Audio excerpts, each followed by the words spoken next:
Assalamualaikum warahmatullahi wabarakatuh. Sebelumnya, izin memperkenalkan diri. Nama saya Asa Fitri dengan NPM 2414071018.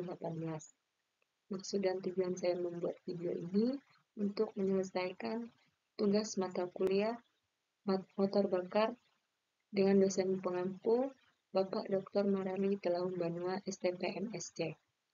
Baik, di sini saya akan menyampaikan materi yang pertama, yaitu motor bakar 4 tak dan motor 4 diesel.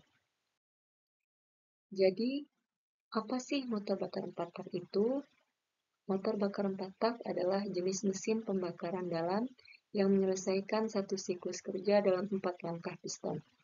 4 langkah piston tersebut adalah 1 langkah hisap, yaitu intake stroke, 2 langkah kompresi, lalu yang ketiga langkah usaha, dan yang keempat yaitu langkah buang. Lalu selanjutnya, apa sih 4 langkah motor 4 tak itu? Yang pertama langkah isap, yaitu proses dimulai dengan gerakan piston dari titik mati atas atau TMA ke titik mati bawah atau TMB. Klep masuk terbuka, memungkinkan campuran bahan bakar dan udara masuk ke dalam silinder. Piston menciptakan ruang vakum di dalam silinder selama perjalanan ke bawah. Lalu yang kedua, langkah kompresi atau compression. Setelah langkah isap, piston kembali dari TMB ke TMA. Kedua klep masuk dan buang tertutup sehingga campuran bahan bakar dan udara terkompresi secara signifikan. Tekanan yang dihasilkan mempersiapkan campuran untuk pembakaran yang efisien. Lalu yang ketiga, langkah pembakaran atau langkah usaha. Pada titik tertinggi kompresi, busi menyala, menyebabkan pembakaran tiba-tiba campuran bahan bakar dan udara. Proses pembakaran ini menghasilkan tekanan tinggi yang mendorong piston ke bawah secara kuat. Ini adalah langkah di mana tenaga mekanis diubah menjadi gerakan linear. Lalu yang keempat, langkah buang. Exhaust setelah piston mencapai TMB lagi. Klep buang terbuka.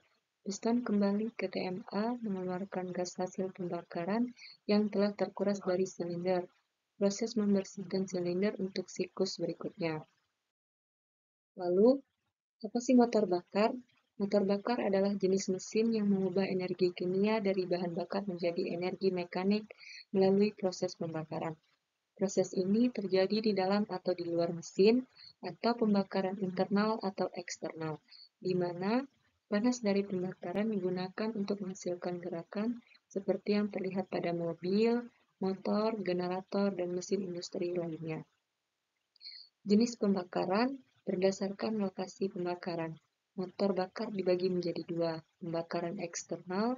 Pembakaran terjadi di luar mesin seperti pada mesin uap, di mana panas dari luar digunakan untuk memanaskan fluida kerja, misalnya uap yang kemudian menggerakkan mesin. Lalu pembakaran internal. Pembakaran terjadi di dalam silinder mesin itu sendiri. Gas hasil pembakaran langsung digunakan untuk menggerakkan piston, membuat mesin ini lebih efisien dan sering digunakan pada kendaraan. Lalu, ada contoh berdasarkan jenis pembakaran, motor bakar dalam atau internal combustion engine, motor bensin menggunakan busi untuk menyalakan campuran udara dan bahan bakar, umum yang digunakan pada sepeda, motor, dan mobil. Lalu, ada motor diesel menggunakan tekanan tinggi untuk menyalurkan bahan bakar. Bensin dan diesel adalah bahan bakar yang berbeda untuk masing-masing jenis mesin dengan diesel menggunakan solar. Lalu ada motor bakar luar, yaitu ada mesin uap, yaitu memanaskan air untuk menghasilkan uap yang menggerakkan piston atau turbin. Lalu ada mesin Stirling menggunakan perbedaan suhu antara dua silinder untuk menghasilkan kinerja mekanis. Selanjutnya, cara kerja mesin diesel. 1. Langkah hisap. Piston bergerak turun dari titik mati atas atau TMA ke titik mati bawah atau TMB. Lalu, katup masuk atau intake terbuka menghisap udara bersih ke dalam silinder. Yang kedua, langkah kompresi. Kedua katup atau masuk dan buang tertutup. Lalu, Piston bergerak naik, memanfaatkan udara di dalam silinder hingga tekanannya sangat tinggi yang menghasilkan suhu sangat panas. Lalu yang ketiga, langkah kerja atau pembakaran. Saat piston berada di dekat puncak atau TMA, injektor menyemprotkan bahan bakar solar ke dalam ruang bakar. Lalu ada bahan bakar terbakar ketika karena suhu udara yang sangat tinggi, menghasilkan ledakan yang mendorong piston ke bawah dengan kuat. Lalu yang terakhir, gerakan piston ini menghasilkan tenaga yang memutar poros engkol. Dan langkah yang keempat yaitu langkah buang, katup buang terbuka dan piston bergerak naik lagi. Lalu piston mendorong gas sisa pembakaran keluar dari silinder melalui katup buang. Lalu selanjutnya cara kerja mesin bensin. 1. Langkah hisap, yaitu piston bergerak dari titik mati atas atau TMA ke titik mati bawah atau TMB. Katup hisap atau intake terbuka memungkinkan campuran udara dan bensin terhisap ke dalam ruang bakar. Lalu yang kedua, langkah kompresi. Piston bergerak dari TMB ke TMA. Kedua katup hisap dan buang tertutup, menekan campuran udara dan bensin sehingga tekanan dan suhunya meningkat. Lalu ada langkah yang ketiga, langkah usaha atau langkah pembakaran. Pada piston hampir mencapai TMA.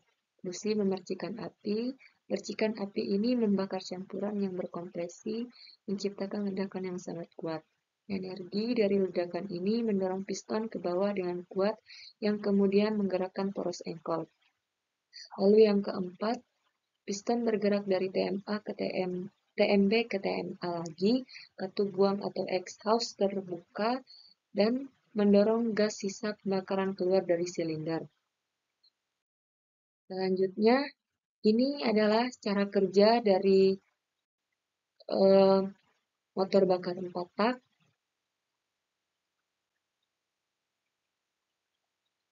Bisa dilihat dalam video.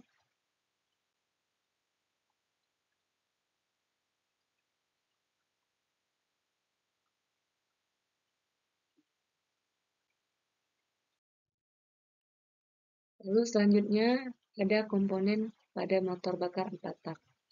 Di sini ada busi, valve spring, katup buang, silinder head, sistem pendingin, lalu ada piston, lalu crankcase, poros engkol, batang torak, silinder blok, ruang bakar, lalu ada katup masuk, campuran udara dan bahan bakar, ada cam, dan camshaft. Penjelasan dari komponen yang tadi itu, saya akan menjelaskan beberapa saja, yaitu yang pertama ada silinder. Silinder merupakan komponen utama di mana proses pembakaran terjadi. Ini adalah tabung logam yang terletak di dalam blok mesin, di dalam silinder. Piston bergerak naik dan turun dan ruang bakar terbentuk di bagian atasnya. Lalu yang kedua ada piston. Piston adalah komponen yang bergerak naik dan turun di dalam silinder. Piston menutup ruang bakar saat bergerak ke atas pada langkah kompresi dan membantu mendorong gas hasil pembakaran keluar pada langkah pembuangan. Piston juga berfungsi untuk mentransfer tenaga dari pembakaran ke poros engkol melalui gerakan naik dan turunnya. Lalu yang ketiga ada camshaft. Camshaft adalah poros yang memiliki tonjolan atau lempengan yang disebut knock, yang digunakan untuk mengendalikan tumbukan dan penutupan katup pada waktu yang tepat. Camshaft terhubung dengan poros engkol dan berputar seiring dengan putaran mesin. Lalu ada camshaft. Camshaft adalah poros utama yang mengubah gerakan naik turun piston menjadi gerakan rotasi yang digunakan untuk memutar roda sepeda motor. Tenaga yang dihasilkan dari pembakaran di dalam silinder ditransfer ke camshaft melalui poros engkol yang kemudian lalu ada yang kelima, ada klep. Klep adalah komponen yang mengatur aliran udara dan bahan bakar ke dalam silinder serta mengeluarkan gas hasil pembakaran dari silinder. Ada dua jenis klep, yaitu katup masuk yang mengatur aliran campuran udara dan bahan bakar dengan silinder ke dalam silinder, dan katup pembuangan yang mengeluarkan gas hasil pembakaran dari silinder setelah proses pembakaran selesai. Selanjutnya, ada kelebihan motor bakar 4 tak. Kelebihannya yaitu yang pertama, irit bahan bakar. Kenapa irit bahan bakar? Karena efisiensi bahan bakar motor 4 tak lebih baik sehingga konsumsi bensin lebih hemat. Lalu ada yang kedua, ramah lingkungan. Motor bakar 4 tak menghasilkan emisi gas buang yang lebih rendah dan lebih bersih dibandingkan motor 2 tak. Lalu yang ketiga, lebih halus dan stabil. Berkat sistem pelumasan yang terpisah dan siklus pembakarannya lebih terkontrol, mesin 4 tak terasa lebih halus dan stabil, terutama pada putaran rendah atau perjalanan jauh. Lalu yang keempat, lebih awet. Sistem pelumasan yang sempurna memastikan semua komponen bergerak melalui terlumasi oli sehingga meningkatkan keandalan dan umur mesin. Lalu ada yang terakhir, perawatan lebih praktis. Kenapa motor bakar 4 tak perawatannya lebih praktis? Karena tidak perlu mencampur oli dengan bensin secara manual seperti pada motor 2 tak. Kekurangan dari motor 4 tak yaitu yang pertama, tenaga lebih kecil. Akselerasi motor 4 tak umumnya lebih rendah dibandingkan motor 2 tak dengan kapasitas mesin yang sama. Lalu yang kedua, konstruksi mesin lebih rumit. Kenapa lebih rumit? Karena adanya sistem katup membuat konstruksi mesin lebih kompleks. Lalu yang terakhir, biaya perawatan bisa lebih mahal. Kenapa lebih mahal? Karena kerumitan komponen kadang membuat biaya perbaikan atau perawatan tertentu seperti penyetelan katup lebih mahal. Selanjutnya, perhitungan dasar motor bakar 4 tak. Contoh perhitungan dasar motor bakar 4 tak adalah perhitungan kapasitas mesin atau cc dan perbandingan kompresi. Contoh perhitungan kapasitas mesin cc yaitu mempunyai rumus V sama dengan 0,785 dikali D dikali L dikali N.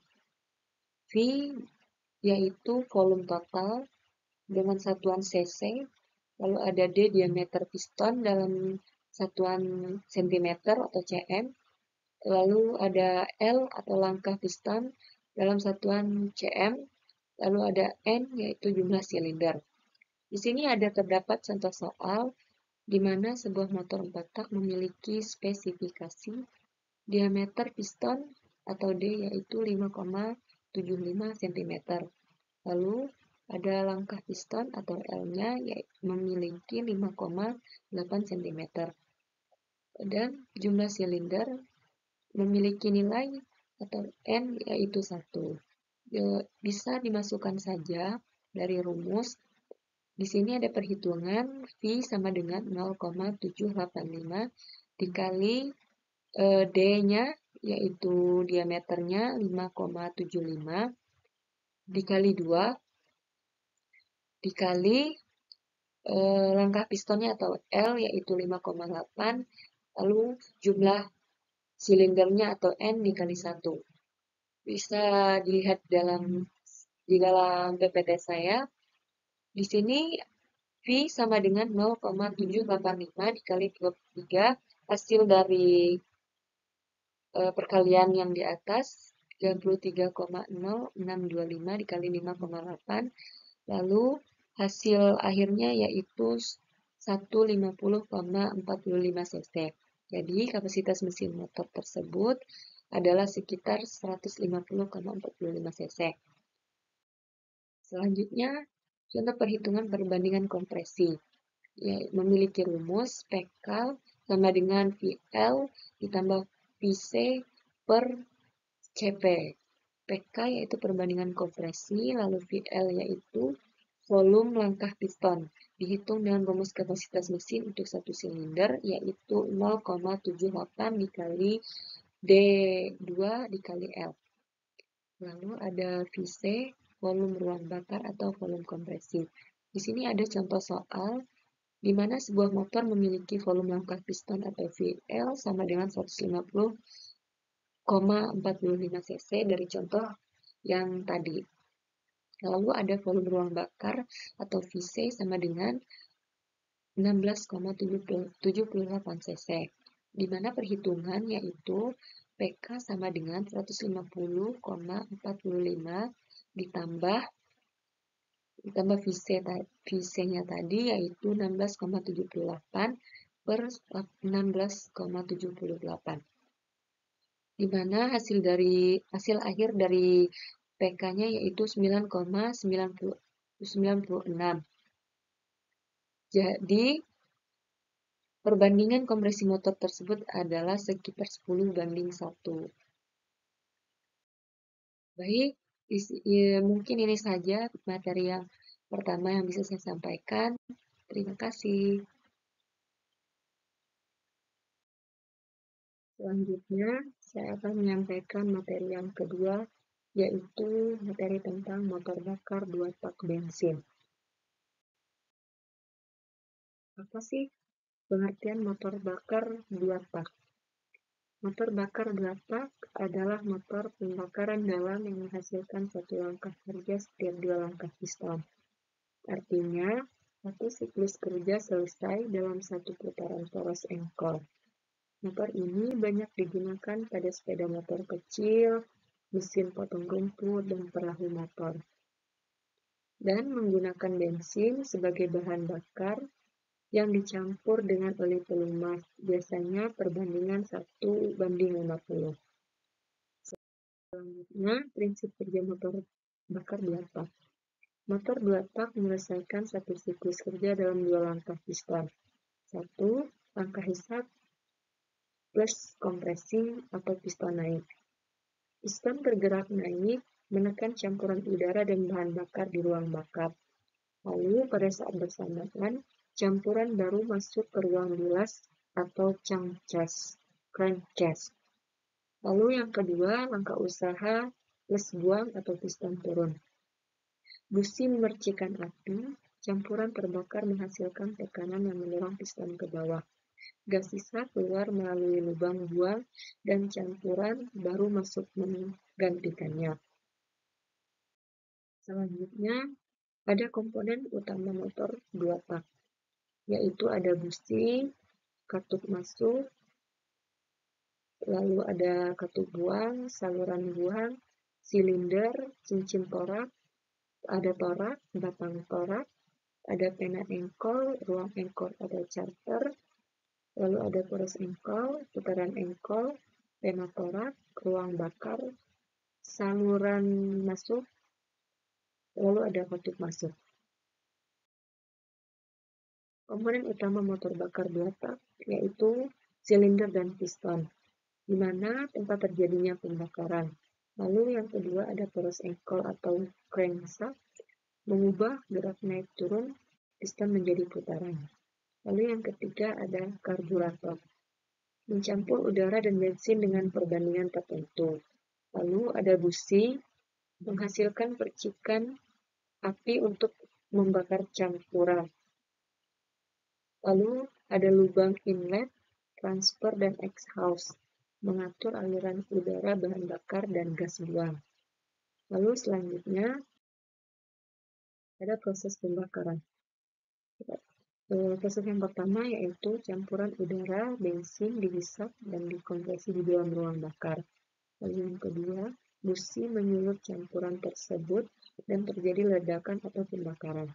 Lalu yang ketiga, energi hasil pembakaran mendorong piston ke bawah menghasilkan tenaga mekanik. Selanjutnya, kelebihan motor 2 tak.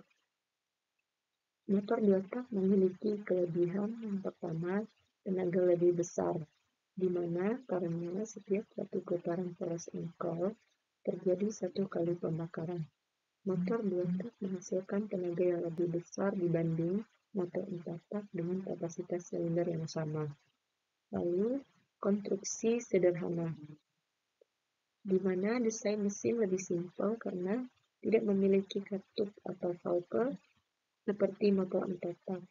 Pengaturan aliran gas hanya melalui lubang-lubang atau plug. Lalu yang ketiga ada bobot ringan dan ukuran kecil, di mana komponen lebih sedikit sehingga motor 2 tak lebih ringan dan mudah dipindahkan.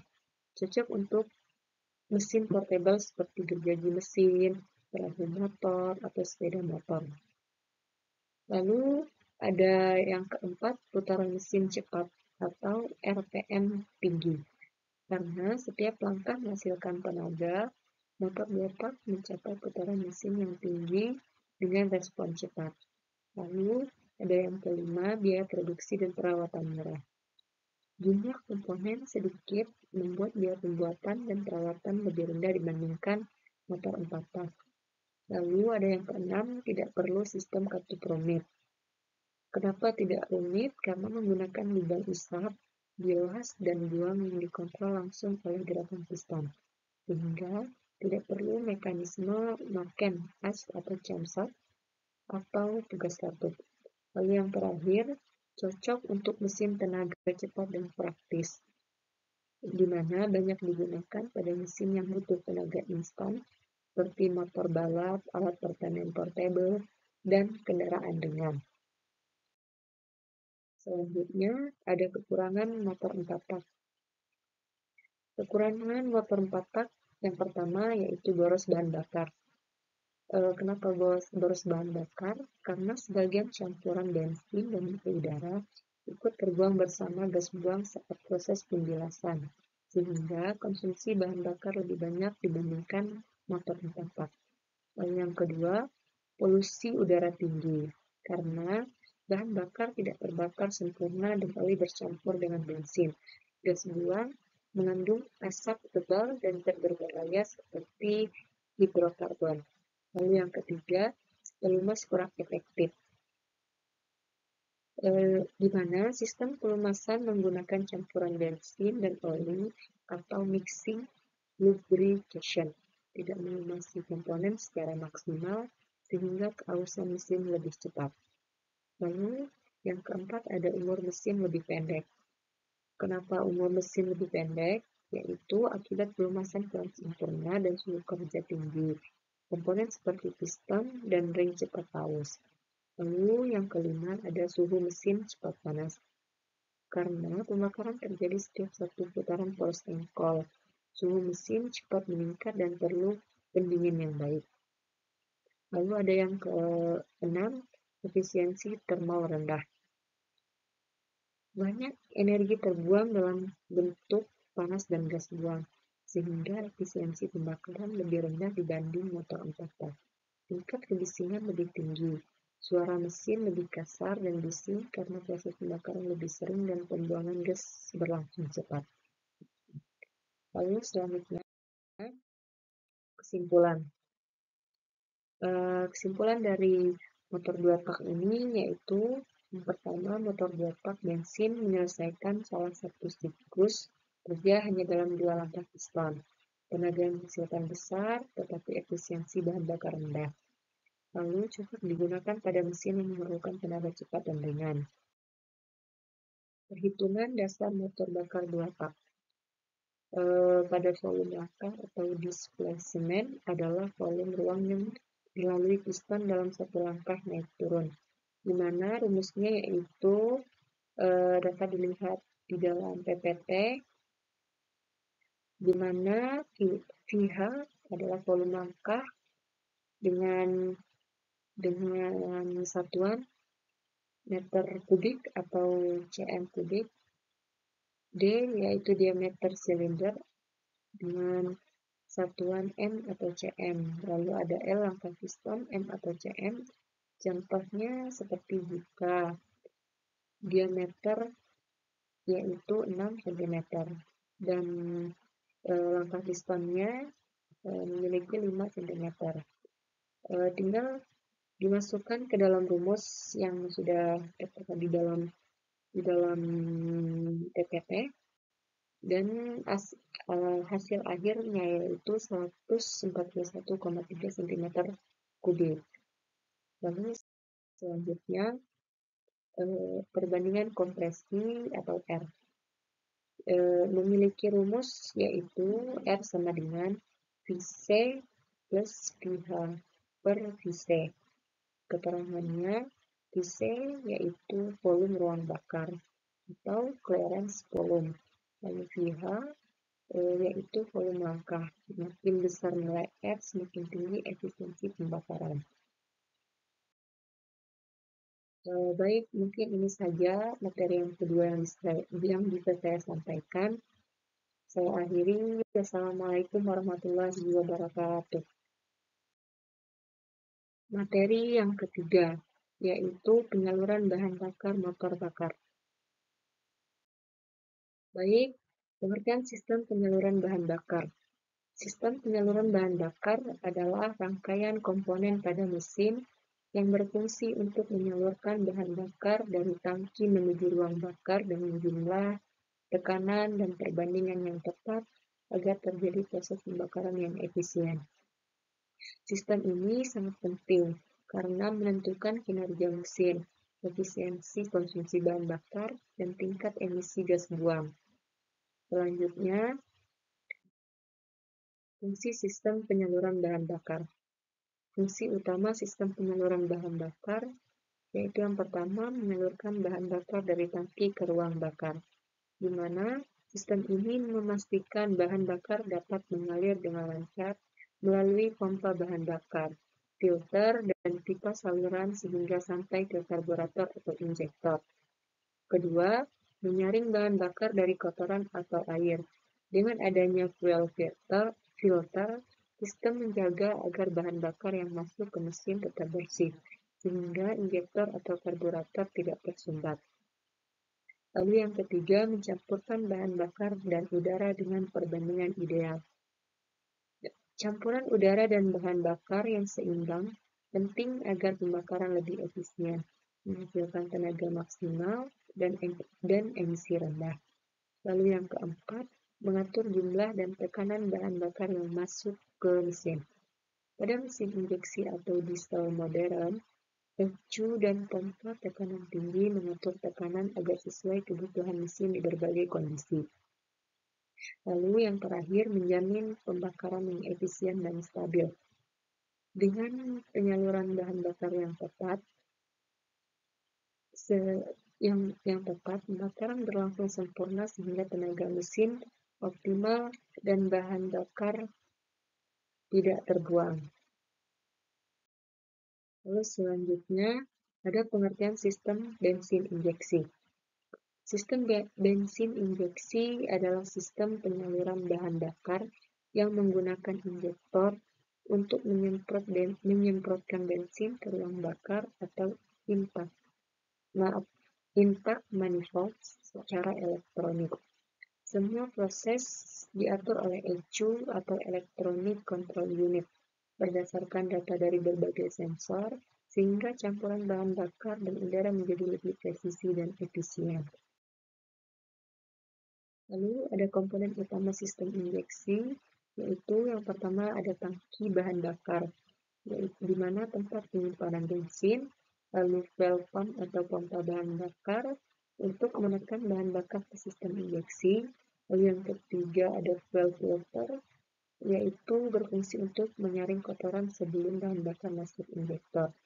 Lalu yang keempat ada fuel line, di mana pipa distribusi bahan bakar setiap injektor. Selanjutnya ada injektor, berfungsi menyemprotkan bahan bakar dalam bentuk tabur halus.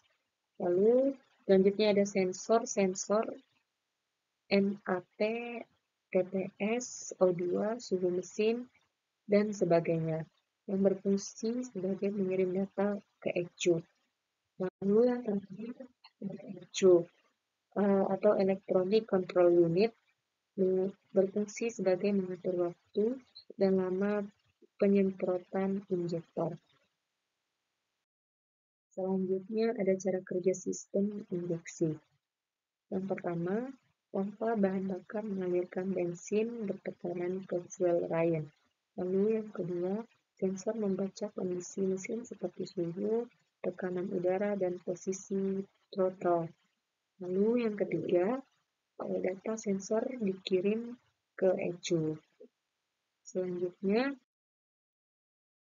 yang keempat, ecu menentukan jumlah bahan bakar dan waktu penyemprotan sesuai kebutuhan mesin.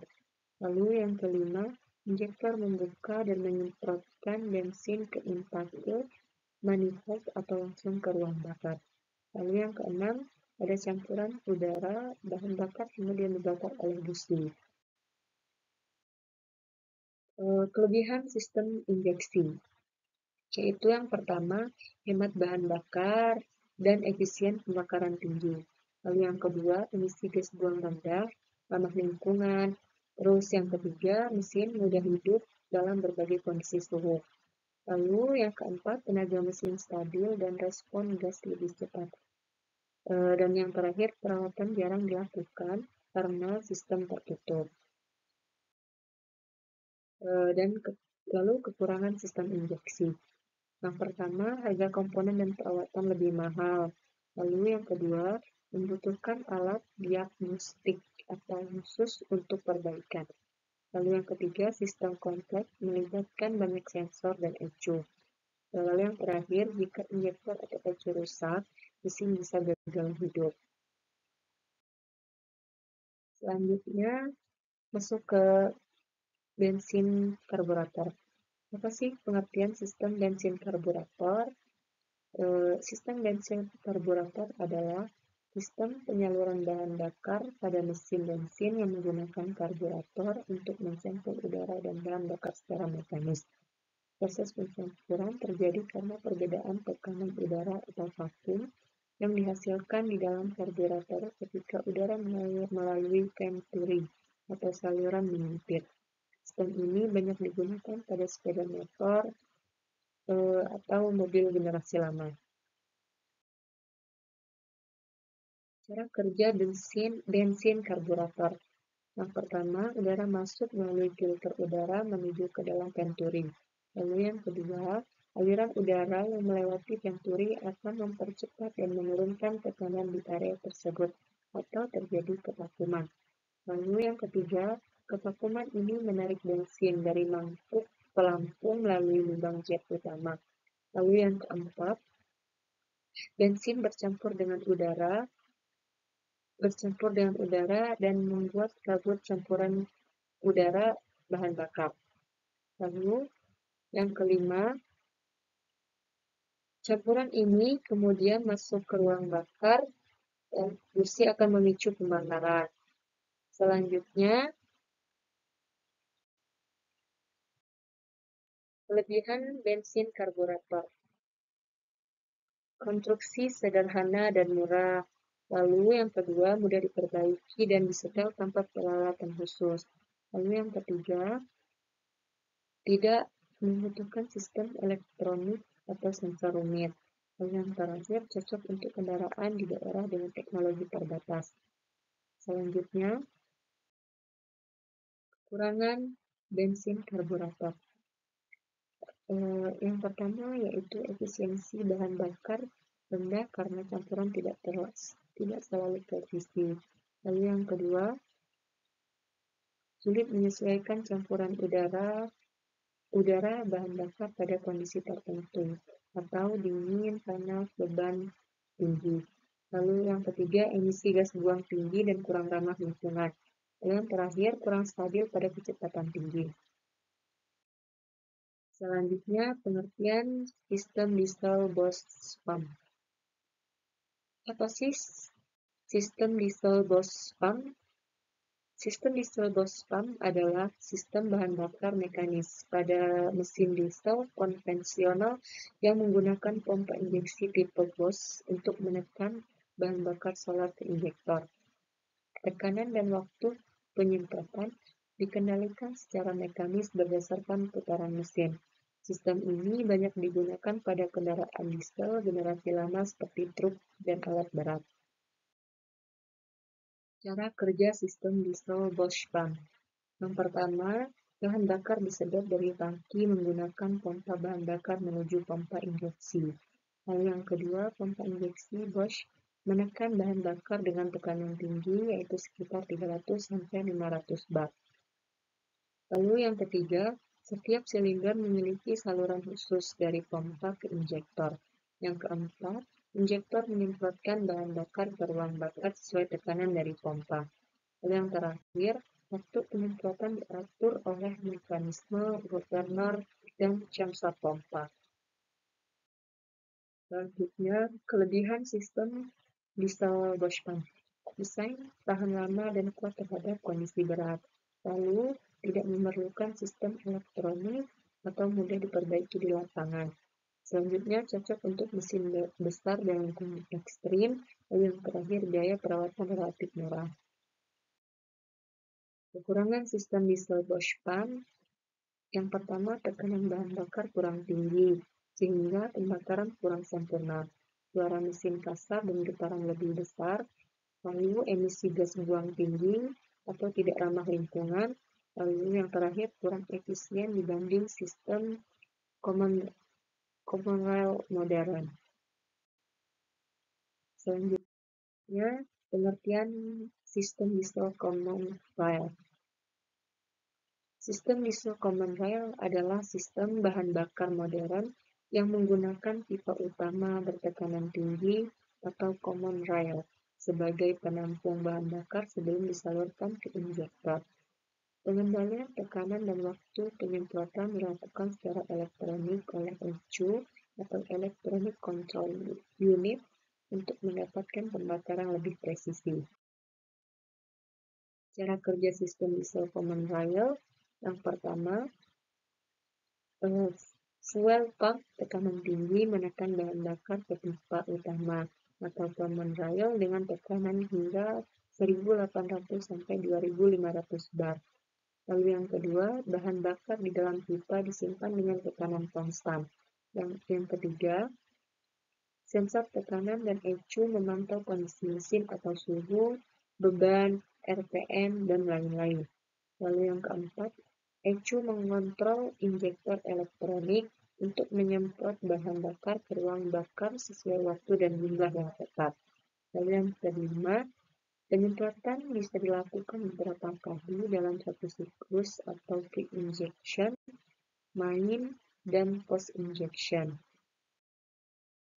Selanjutnya, kelebihan sistem diesel common rail. Yang pertama, pembakaran lebih efisien dan bersih, tenaga mesin besar dengan konsumsi bahan bakar lebih irit, lalu emisi gas buang rendah atau ramah lingkungan. Lalu yang keempat, suara mesin lebih halus dan getaran kecil. Yang terakhir, mudah diintegrasikan dengan sistem sensor modern. Lalu ada kekurangan sistem diesel common rail. Nah, yang pertama, sistem perawatan tinggi dan suku cadang mahal. Lalu yang kedua, sistem sangat kompleks atau memerlukan alat diagnostik khusus. Lalu yang ketiga, tidak cocok untuk daerah terpencil dengan perawatan terbatas. Lalu yang terakhir, tekanan pada ECU atau injektor bisa membuat mesin tidak bisa hidup. Di sini ada gambar sistem penyaluran bahan bakar. Teman-teman bisa lihat langsung di dalam video saya atau di dalam PPT saya gambar penyaluran sistem bahan bakar.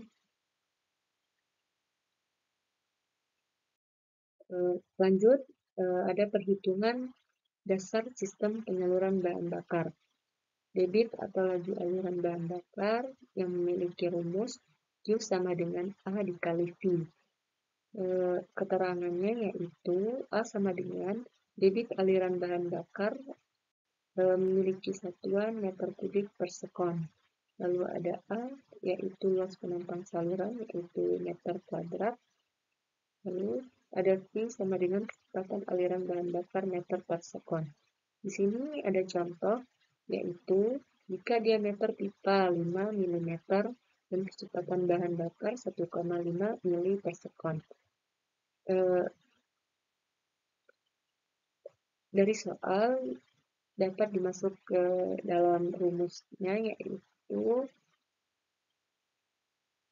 memiliki hasil akhir yaitu 0,029 lps.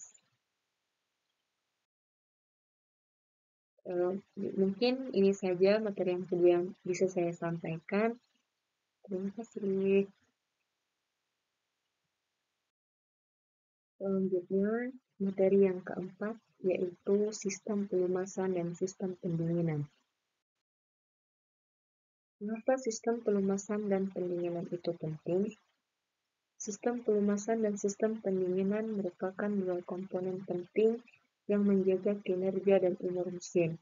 Sistem pelumasan berfungsi untuk mengurangi gesekan antara bagian logam yang bergerak seperti piston, camshaft, dengan menyediakan lapisan oli yang melumasi permukaan tersebut. Selain itu, oli juga membantu mendinginkan komponen mesin dengan membawa panas dari bagian bergerak ke oli sump atau sistem pendinginan, membersihkan mesin dari kotoran dan partikel logam, serta menyegel ruang piston agar tekanan pembakaran tetap optimal. Dengan pelumasan yang baik, mesin menjadi lebih awet, suara kerja lebih halus, dan konsumsi bahan bakar lebih efisien. Sementara itu, sistem pendinginan berperan menjaga suhu kerja mesin tetap stabil.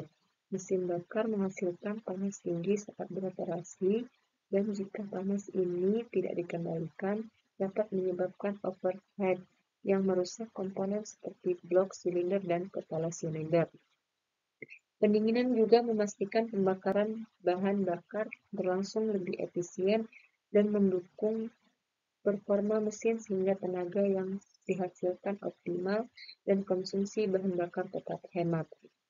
Kedua sistem ini bekerja secara sinergis. Tanpa pelumasan, gesekan tinggi akan mempercepat keausan, sedangkan tanpa pendinginan, suhu mesin akan meningkat sehingga merusak komponen. Oleh karena itu, sistem pelumasan dan pendinginan sangat penting untuk menjaga keandalan, efisiensi, dan umur panjang mesin. Apa sih sistem pelumasan itu? Jadi, sistem pelumasan adalah rangkaian atau mekanisme pada mesin yang bertujuan untuk menyediakan pelumas atau oli pada komponen-komponen bergerak agar tetap licin dan mengurangi gesekan. Dengan adanya sistem pelumasan, mesin dapat beroperasi lebih halus, mengurangi keausan, dan mencegah terjadinya panas berlebih akibat gesekan antara bagian-bagian mesin. Di sini ada komponen utama sistem pelumasan. Banyak sekali komponen-komponen yang ada dalam sistem pelumasan. Dapat dilihat langsung di dalam video tersebut.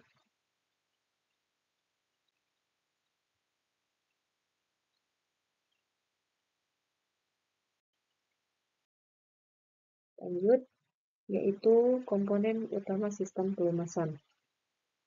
Yang pertama, ada tangki oli atau oil reservoir atau oil pump, yaitu tempat penyimpanan oli sebelum disirkulasikan ke mesin.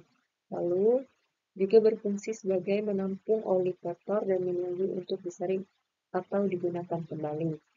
Lalu yang kedua, ada pompa oli atau oil pump, yang berfungsi sebagai memompa oli dari tangki ke seluruh bagian mesin yang memerlukan pelumasan. Lalu fungsi yang kedua, menjamin aliran oli tetap stabil meski mesin beroperasi pada berbagai putaran. Lalu yang ketiga, yaitu filter oli atau oil filter, yang berfungsi sebagai menyaring kotoran, partikel logam, dan sistem pembakaran dari oli. Fungsi yang kedua yaitu menjaga oli tetap bersih sehingga komponen mesin tidak cepat aus.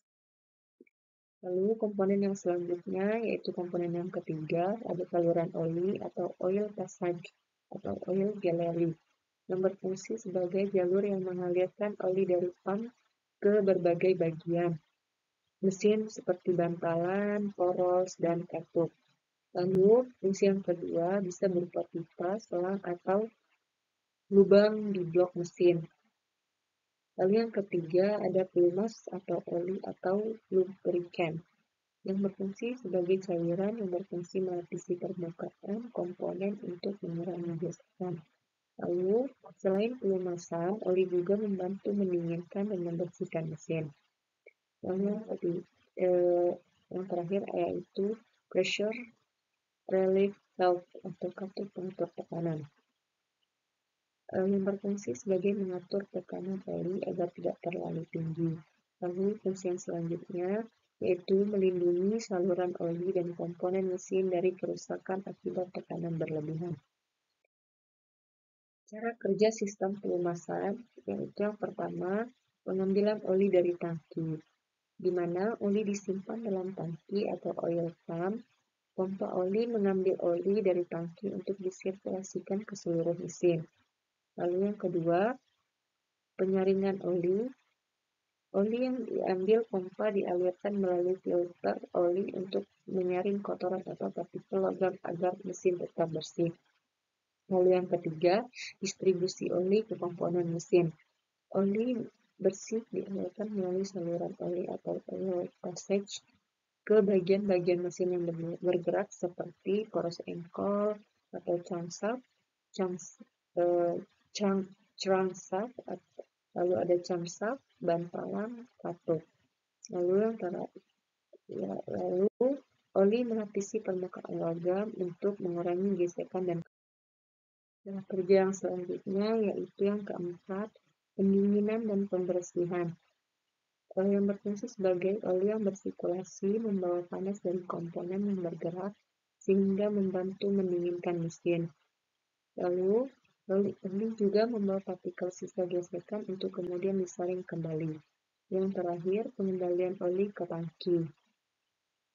Setelah melewati seluruh komponen, oli kembali ke tangki untuk digunakan lagi dalam siklus berikutnya. Lalu selanjutnya, katup mengatur tekanan memastikan oli tidak tertekan terlalu tinggi agar saluran dan komponen aman. Jenis pelumasan yaitu pelumasan percik atau splash, pelumasan paksa atau pressure cap, pelumasan kombinasi.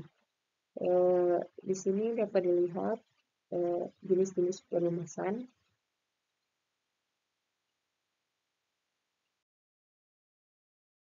Lalu fungsi dan manfaat sistem pelumasan. Yang pertama, mengurangi gesekan dan keausan. Lalu yang kedua, mendinginkan bagian mesin. Yang ketiga, membersihkan dan membawa kotoran ke filter.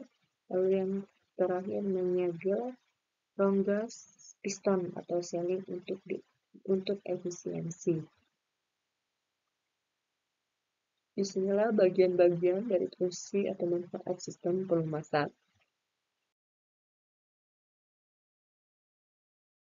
Lalu ada kelebihan sistem pelumasan. Yang pertama, mengurangi gesekan dan keausan, di mana lapisan oli pada permukaan logam membuat komponen bergerak lebih halus sehingga umur mesin lebih panjang. Lalu yang kedua, mendinginkan mesin, di mana oli membawa panas dari bagian mesin yang bergerak sehingga mencegah panas berlebih dan kekurangan akibat overheating. Lalu yang ketiga, membersihkan mesin.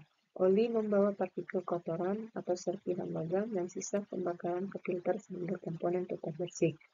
Lalu yang keempat, mencegah karat dan korosi, di mana oli melapisi permukaan logam sehingga melindungi dari oksidasi dan kelembapan yang dapat menyebabkan karat.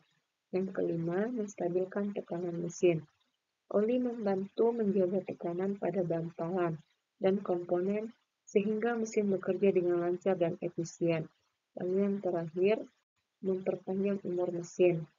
Dengan gesekan berkurang, komponen tidak cepat aus sehingga performa mesin tetap optimal dalam jangka panjang. Lanjut, yaitu kekurangan sistem pelumasan. Yang pertama, biaya perawatan, di mana mesin dengan sistem pelumasan memerlukan oli berkualitas dan penggantian rutin, sehingga menambah biaya operasional. Lalu yang kedua, kehilangan oli, di mana oli bisa bocor atau menguap seiring waktu sehingga memerlukan pengisian ulang secara berkala. Yang ketiga, kerusakan akibat oli kotor. Jika filter oli tercemar atau oli tidak diganti, partikel jika kotoran bisa merusak komponen mesin. Lalu yang keempat, ketergantungan pada pompa. Jika pompa oli rusak, aliran oli berhenti dan mesin bisa cepat hangus atau mengalami overheating. Lalu yang kelima, risiko kebakaran.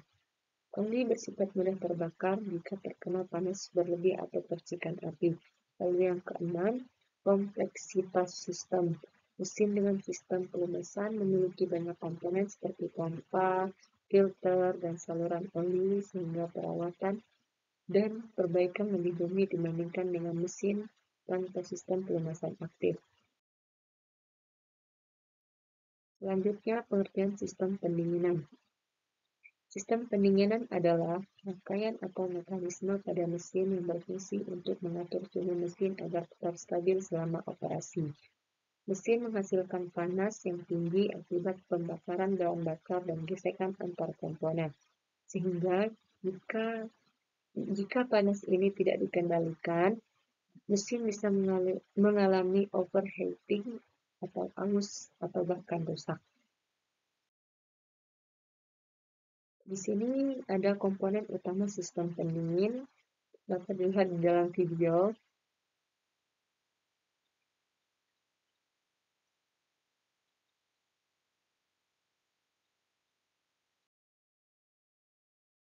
Lalu selanjutnya komponen utama sistem pendingin. Yang pertama ada radiator. Radiator berfungsi untuk membuang panas dari cairan pendingin ke udara. Lalu cairan panas dari mesin dialirkan ke radiator, didinginkan lalu dikembalikan ke mesin. Yang kedua, water pump atau pompa air. Berfungsi sebagai memompa cairan pendingin dari mesin ke radiator dan sebaliknya. Lalu fungsi yang kedua, menjamin sirkulasi cairan pendingin tetap lancar. Yang ketiga, termostat, yaitu mengatur aliran cairan pendingin berdasarkan suhu mesin. Lalu yang kedua, membuka saluran pendingin saat suhu mesin tinggi dan menutup saat mesin dingin agar cepat panas. Lalu komponen yang selanjutnya yaitu selang pendingin atau coolant hose yang berfungsi sebagai saluran yang menghubungkan mesin, radiator, dan komponen lainnya untuk mengalirkan cairan pendingin. Lalu yang kelima, cairan pendingin atau coolant atau antifreeze yang berfungsi sebagai cairan yang menyerap panas dari mesin dan melepaskannya ke radiator. Lalu fungsi yang kedua biasanya berupa campuran air dan anti beku untuk mencegah pembekuan atau korasi. Lalu komponen yang keenam ada kipas radiator atau radiator fan yang berfungsi sebagai membantu mendinginkan cairan di radiator terutama saat mesin bekerja lambat atau saat mobil berhenti. Lalu yang ketujuh, tangki cadangan atau overflow tank atau reservoir yang berfungsi sebagai menampung kelebihan cairan pendingin saat mesin panas dan mengembalikannya saat mesin mendingin. Cara kerja sistem pendinginan. Sistem pendinginan bekerja dengan cara mengatur suhu mesin agar tetap stabil selama mesin beroperasi. Ketika mesin menyala, proses pembakaran bahan bakar di ruang bakar menghasilkan panas yang sangat tinggi. Panas ini diserap oleh cairan pendingin atau coolant yang mengalir melalui saluran di sekitar silinder dan kepala silinder. Cairan pendingin yang telah menyerap panas kemudian dipompa oleh water pump menuju radiator untuk didinginkan di dalam radiator. Cairan panas melewati pipa-pipa kecil yang memiliki sirip logam sehingga panas dapat dilepaskan ke udara. Proses pendinginan ini dibantu oleh kipas radiator yang menghembus udara melewati sirip-sirip radiator agar melepaskan panas lebih cepat. Lalu selanjutnya cara kerja sistem pendinginan. Selain termostat, berperan penting dalam mengatur sirkulasi cairan pendingin saat suhu mesin masih rendah. Termostat menutup aliran ke radiator agar mesin cepat mencapai suhu kerja ideal. Setelah mesin panas, termostat akan terbuka sehingga cairan pendingin dapat mengalir ke radiator untuk menurunkan suhu. Cairan yang sudah didinginkan kemudian dialirkan kembali ke mesin untuk menyerap panas berikutnya. dan siklus ini terjadi secara terus-menerus selama mesin hidup. Tangki cadangan atau reservoir juga berfungsi menampung kelebihan cairan pendingin saat suhu mesin tinggi dan mengembalikannya saat suhu menurun. Dengan cara kerja seperti ini, sistem pendinginan mampu menjaga suhu mesin tetap optimal, mencegah overheating, dan memperpanjang umur komponen mesin. Lanjut, yaitu kelebihan sistem pendinginan. Yang pertama, mencegah overheating, menjaga suhu mesin tetap stabil agar tidak terlalu panas saat bekerja. Lalu yang kedua, memperpanjang umur mesin, mengurangi risiko kerusakan dan keausan akibat suhu tinggi. Yang ketiga, meningkatkan efisiensi kerja mesin. Suhu ideal membuat pembakaran lebih sempurna dan irit bahan bakar. Lalu yang keempat, menjaga performa mesin tetap stabil. Mesin dapat bekerja optimal tanpa gangguan akibat panas berlebih.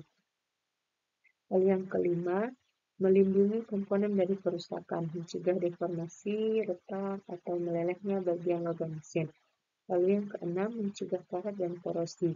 Cairan pendingin mengandung zat pelindung yang menjaga komponen logam. Lalu yang ketujuh, mengurangi gesekan antar komponen. Dengan suhu yang terkontrol, pelumasan bekerja lebih efektif. Lalu yang terakhir, menjaga kenyamanan dan keamanan. Mesin tidak cepat panas sehingga kendaraan lebih aman digunakan dalam waktu lama. Selanjutnya, kekurangan sistem pendingin. Yang pertama, perawatan lebih rumit. Memerlukan pengecekan rutin terhadap radiator, pompa air, dan cairan pendingin. Lalu yang kedua, biaya perawatan lebih tinggi, membutuhkan penggantian cairan pendingin secara berkala dan perbaikan jika terjadi kebocoran. Lalu yang ketiga, risiko kebocoran cairan pendingin, selang atau radiator bisa bocor sehingga menyebabkan mesin cepat panas. Lalu yang keempat, ketergantungan pada komponen. Jika salah satu komponen seperti pompa air atau termostat rusak, sistem pendinginan bisa gagal berfungsi. Lalu yang kelima ada kemungkinan overcooling, yaitu suhu mesin bisa terlalu rendah jika sistem tidak bekerja dengan benar, sehingga efisiensi mesin menurun. Lalu yang keenam, membutuhkan ruang tambahan, terutama pada sistem pendinginan cairan karena harus ada radiator, tangki, dan selang. Lalu yang keenam, berat sistem bertambah. Beberapa komponen seperti radiator dan cairan pendingin menambah bobot total mesin. Yang terakhir, kerusakan bisa menyebabkan overheating serius. Jika sistem gagal, panas tidak dapat dilepaskan dan dapat merusak mesin dalam waktu singkat. Integrasi sistem pelumasan dan pendinginan. Sistem pelumasan dan sistem pendinginan merupakan dua komponen penting yang saling terintegrasi dalam mesin kinerja dan keawatan mesin. Keduanya bekerja bersama untuk mengontrol suhu dan mengurangi gesekan antar komponen yang bergerak di dalam mesin. Sistem pelumasan berfungsi untuk menghabisi permukaan logam dengan oli agar gesekan menjadi kecil. Sementara sistem pendinginan berfungsi untuk menstabilkan suhu mesin dengan menyerap dan melepaskan panas berlebih. Integrasi antar kedua mesin ini terjadi karena oli pelumas juga berperan membantu proses pendinginan. Saat oli bersirkulasi, selain mengurangi gesekan, oli juga menyerap bagian panas dari komponen mesin seperti piston, poros engkol, dan piping silinder. Panas yang diserap oleh oli kemudian dilepas saat oli kembali ke bak penampung atau melewati oil cooler atau pendingin oli. Dengan cara ini, sistem pelumasan turut mendukung sistem pendinginan dalam menjaga suhu mesin tetap ideal. Selanjutnya, perhitungan dasar sistem pelumasan. Tekanan oli atau oil pressure. Tekanan pelumasan menunjukkan kemampuan pompa mendorong minyak pelumas ke seluruh saluran mesin, di mana memiliki rumus P sama dengan F per A. Keterangan yaitu P tekanan oli yang memiliki satuan PA atau bar, F merupakan gaya pompa oli yang memiliki satuan N, lalu A yaitu luas penampung saluran yang memiliki satuan meter kuadrat. Di sini mempunyai contoh jika gaya pompa oli sama dengan 30 Newton dan luas saluran sama dengan 0,001 meter kuadrat. Di mana P sama dengan 30 per 0,001 sama dengan 30,000 atau P, bisa di PA-kan yaitu 0,3 bar. Lanjut, yaitu perhitungan laju aliran oli menunjukkan jumlah oli yang bersirkulasi per satuan waktu. Memiliki rumus yaitu Q sama dengan A dikali V. Keterangan yaitu Q sama dengan debit oli atau meter kubik per sekon. A yaitu luas penampung pipa memiliki satuan meter kuadrat, dan V yaitu kecepatan aliran oli memiliki satuan meter per sekon. Contohnya yaitu jika A sama dengan 0,005 meter kuadrat dan V sama dengan 1,2 meter per sekon, di mana soal dapat dimasukkan ke dalam rumus Q sama dengan 0,0005 dikali 1,2 sama dengan 0,0006 meter kubik per sekon. Selanjutnya perhitungan dasar sistem pendinginan. Laju aliran air pendingin memiliki rumus sama seperti sistem pelumasan tadi. Memiliki rumus Q sama dengan A dikali V. Memiliki keterangan Q debit air pendingin memiliki satuan meter kubik per sekon. A sama dengan luas saluran meter kuadrat. V sama dengan kecepatan air atau meter per sekon.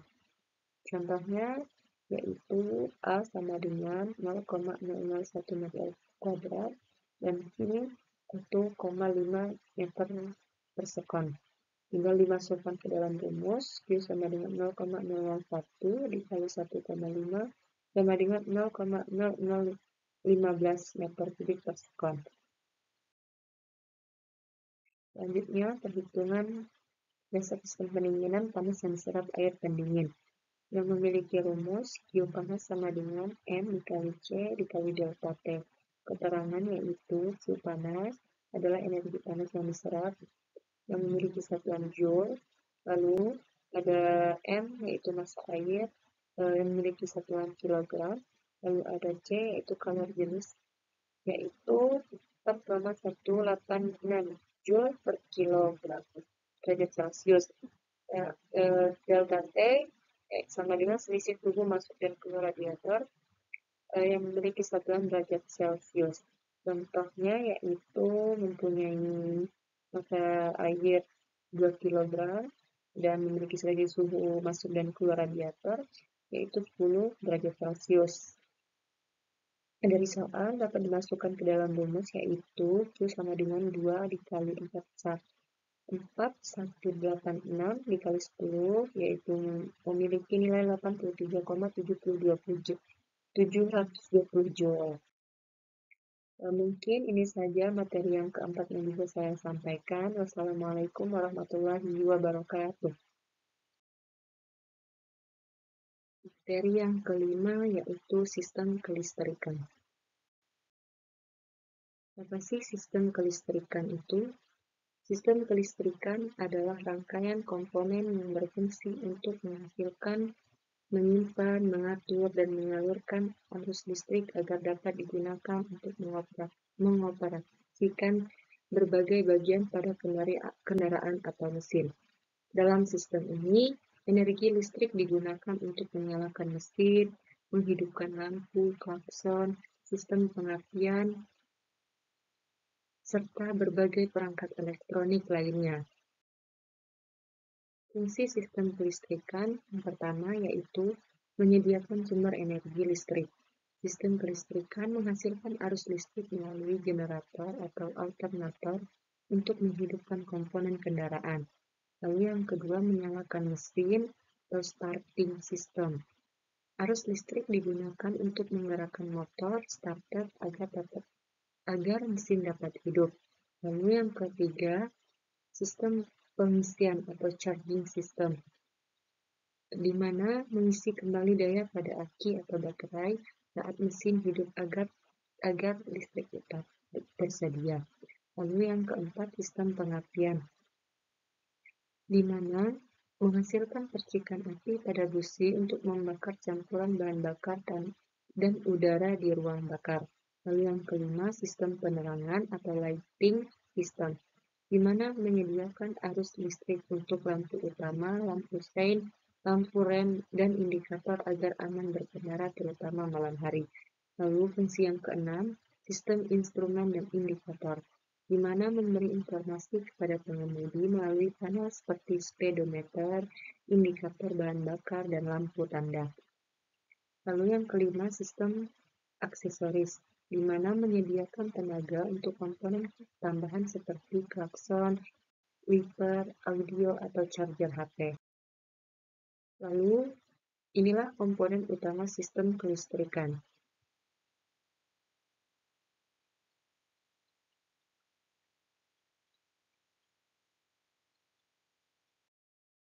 Selanjutnya, komponen utama sistem kelistrikan yang pertama yaitu aki atau baterai, yang berfungsi sebagai menyimpan dan menyuplai arus listrik untuk menyalakan mesin dan komponen listrik lainnya.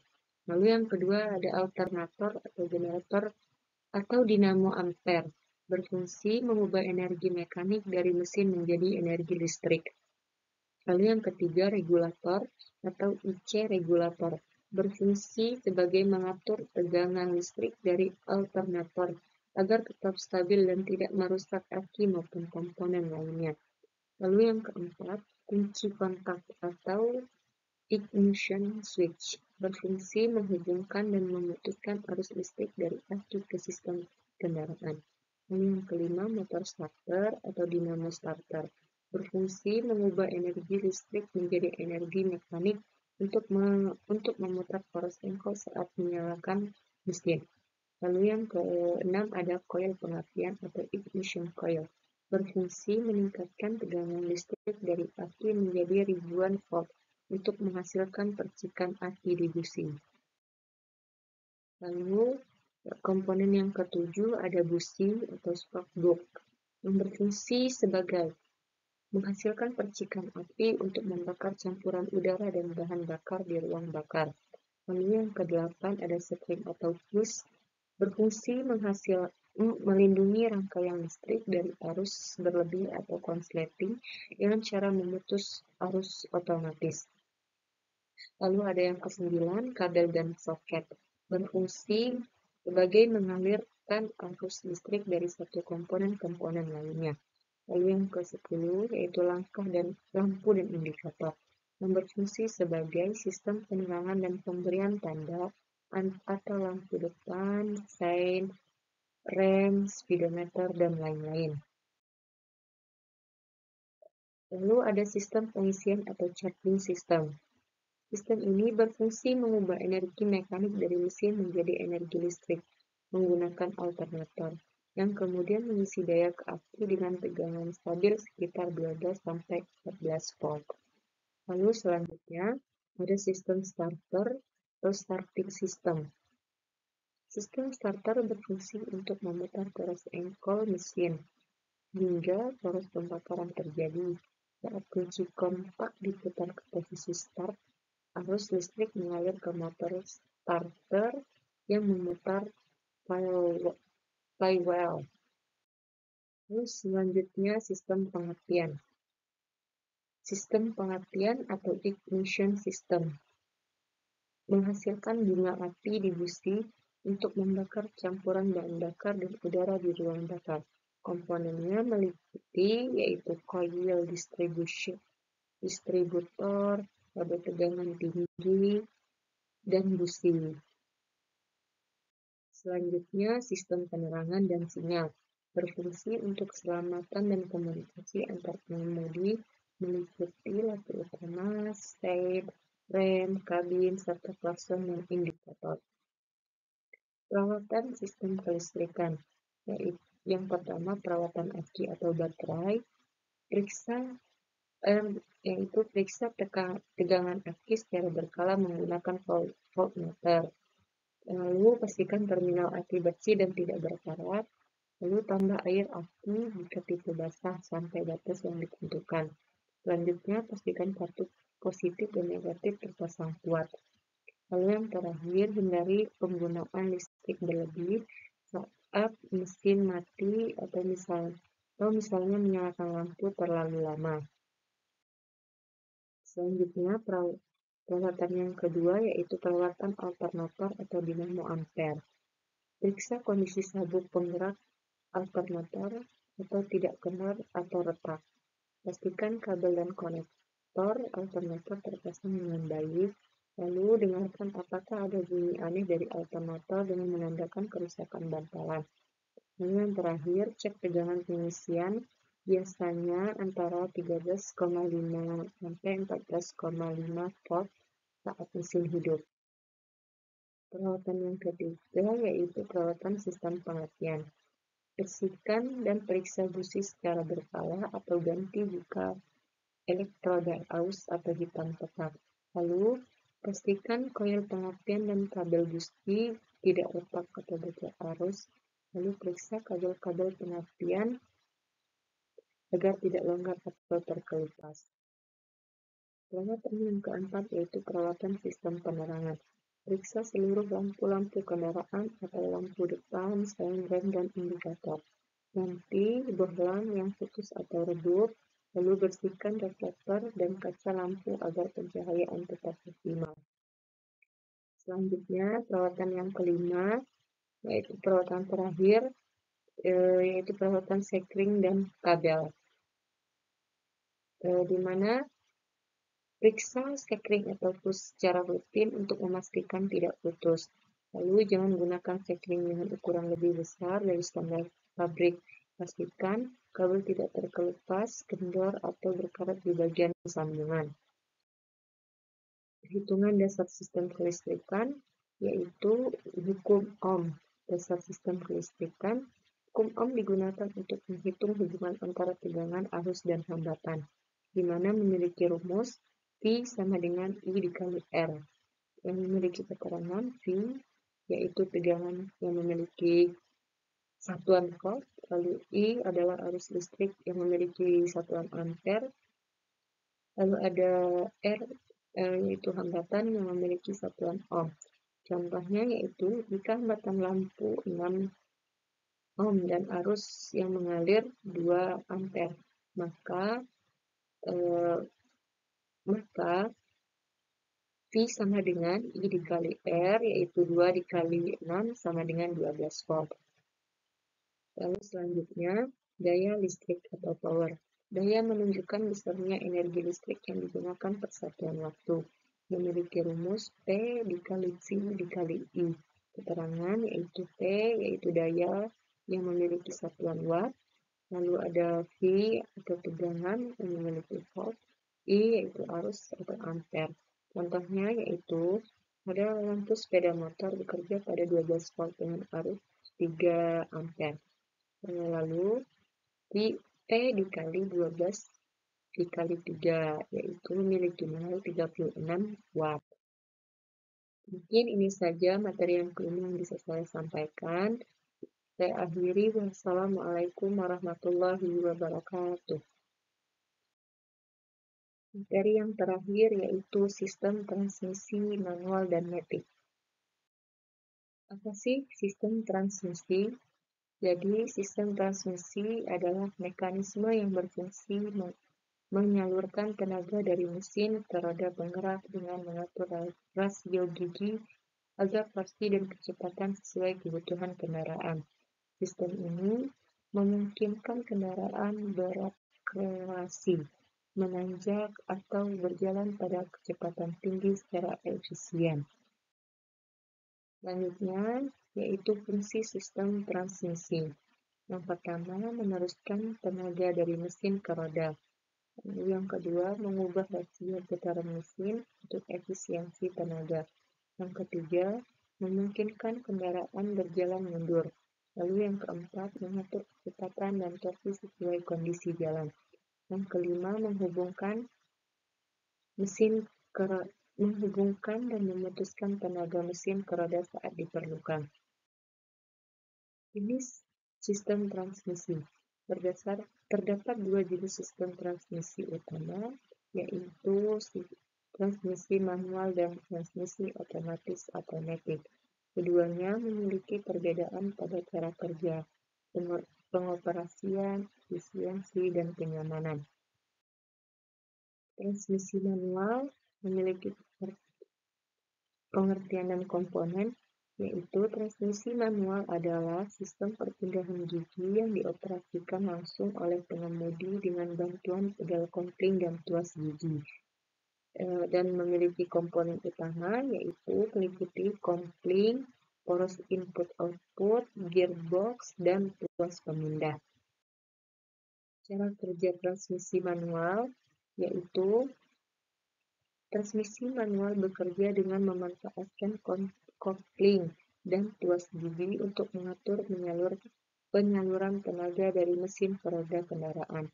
Saat pengemudi menekan pedal kopling, hubungan antara mesin dan transmisi terputus, sehingga tenaga dari mesin tidak langsung diteruskan ke roda. Pada kondisi ini, pengemudi dapat memutuskan tuas gigi ke posisi yang diinginkan. Ketika tuas dipindahkan, gear di dalam gearbox berpindah sesuai rasio yang dipilih. Setelah gigi masuk, pengemudi melepaskan pedal kopling secara perlahan sehingga tenaga dari mesin kembali tersambung dan diteruskan ke poros penggerak roda.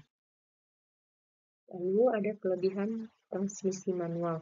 Yang pertama, akselerasi lebih responsif, di mana pengemudi bisa mengatur perpindahan gigi sesuai kebutuhan, sehingga akselerasi kendaraan lebih cepat dan bertenaga. Lalu yang kedua, tenaga lebih irit bahan bakar.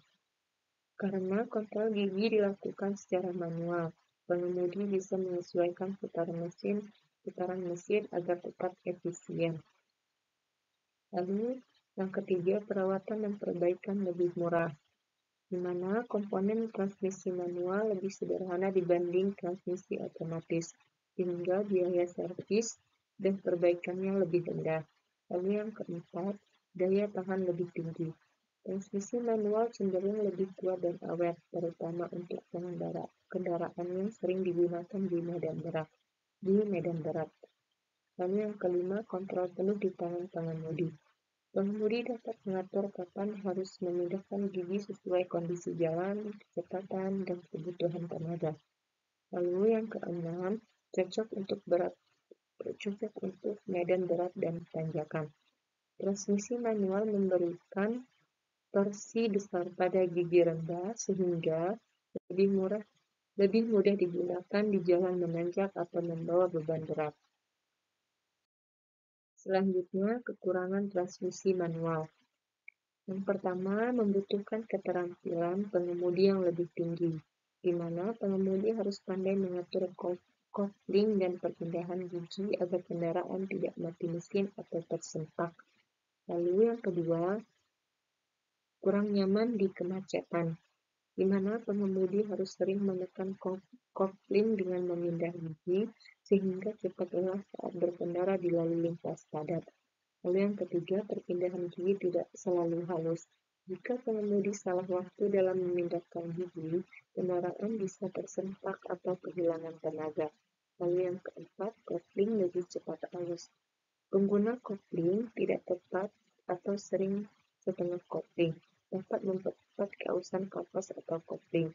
Lalu yang kelima, kurang praktis dibanding transmisi otomatis, di mana transmisi manual membutuhkan perhatian dan kerja lebih banyak dari pengemudi, terutama bagi pemula. Lalu yang keenam, konsumsi bahan bakar bisa boros jika salah gigi.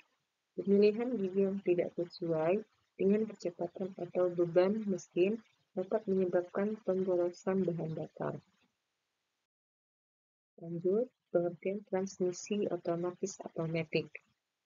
Transmisi otomatis atau transmisi matic adalah sistem transmisi yang dapat mengubah rasio gigi secara otomatis tanpa perlu pengemudi menginjak pedal, kopling, atau memudahkan tuas gigi secara manual.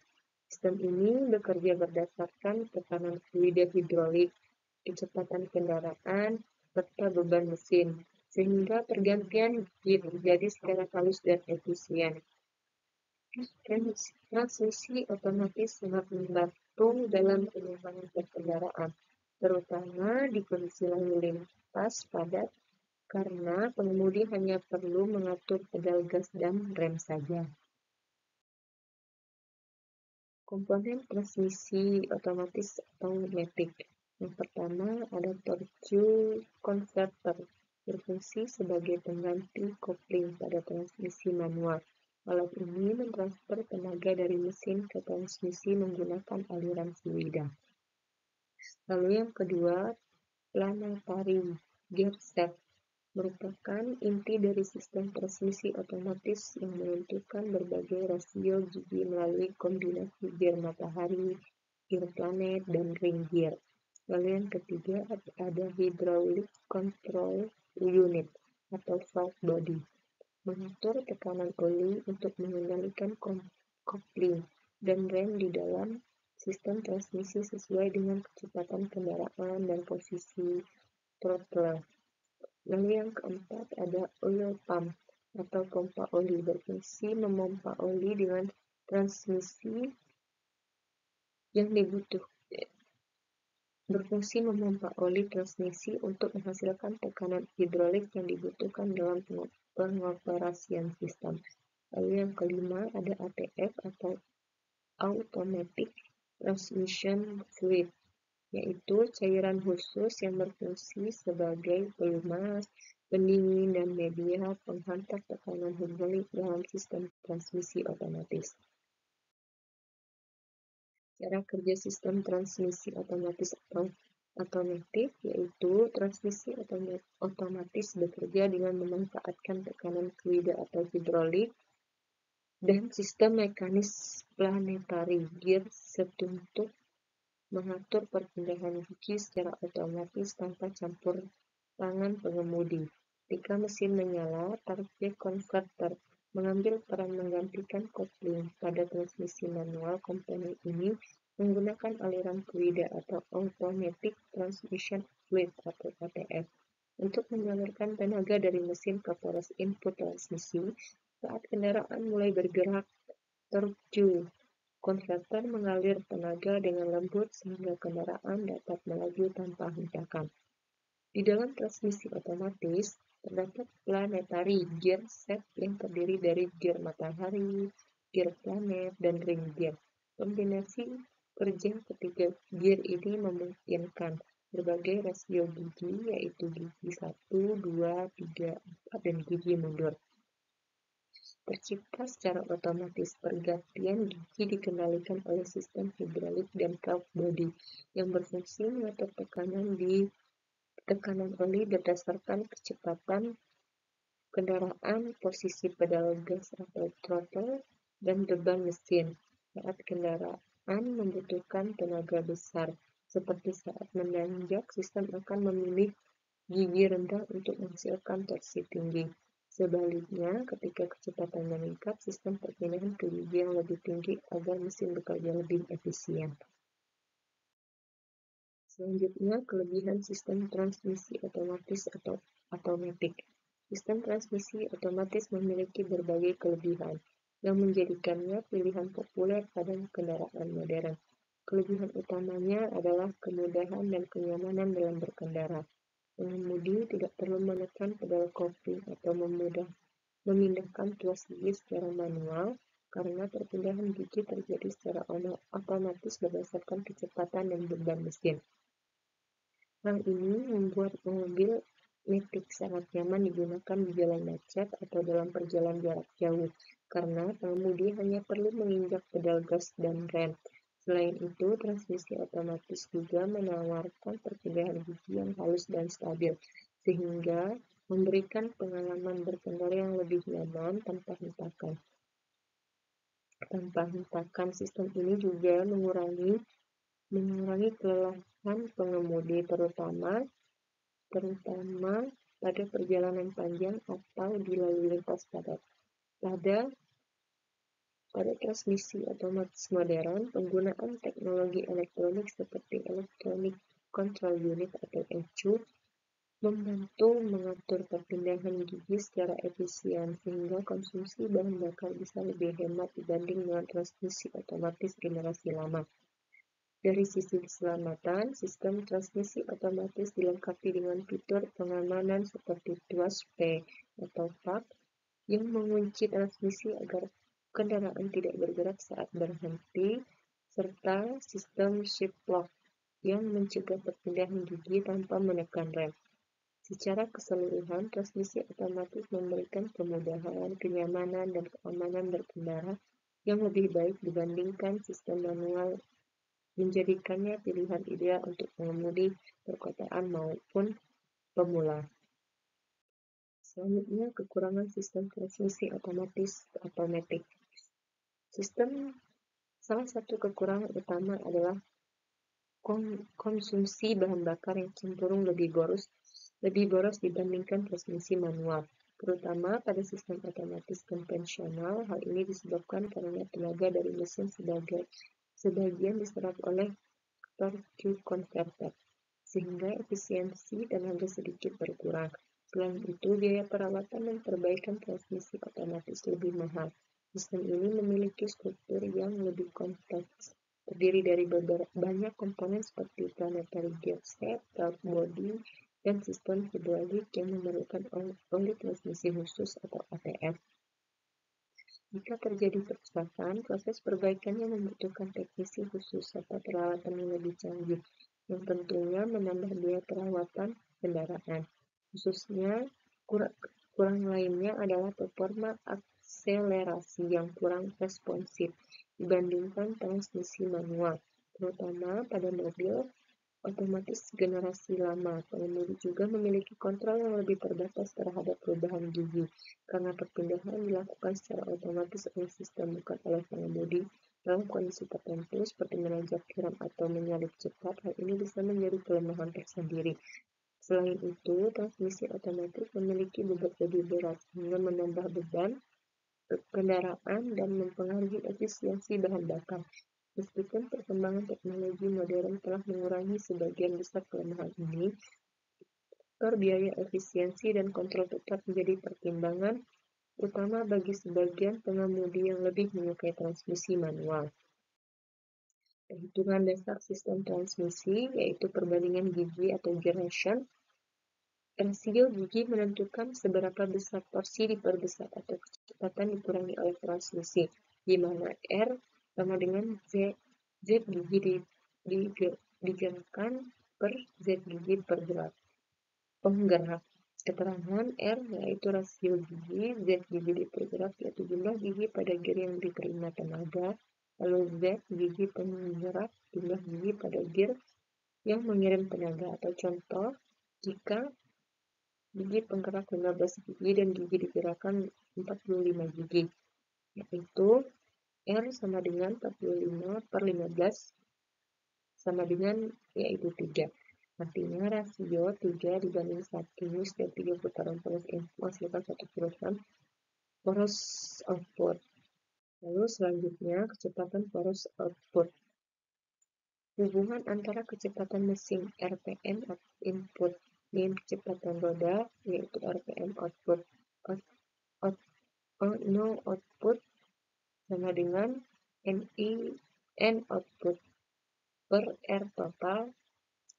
Keterangan yaitu no output yaitu putaran output atau RPM, lalu N input yaitu putaran mesin RPM. R total yaitu rasio total yaitu atau gabungan transmisi dikali final drive. Contoh, putaran mesin 3000 RPM, rasio gigi 1:3, final drive yaitu 1:4. R total yaitu 3 dikali 4 yaitu 12. N output yaitu 3000 per 12 sama dengan 250 RPM. Jadi ini video yang terakhir yang bisa saya sampaikan. Bila ada salah kata, saya mohon maaf. Wassalamualaikum warahmatullahi wabarakatuh.